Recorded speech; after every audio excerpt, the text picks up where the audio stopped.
Eating with chopsticks is not difficult.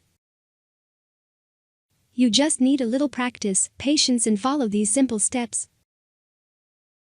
First we place a stick holding it between the palm of the thumb and the ring and middle fingers. This will always be fixed and does not require movement. Now we place the other between the ring and index fingers.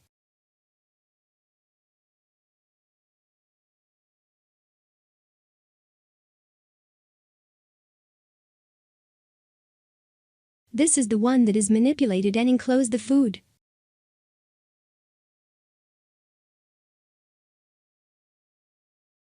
Practice a little and over time you will be able to handle the chopsticks easily.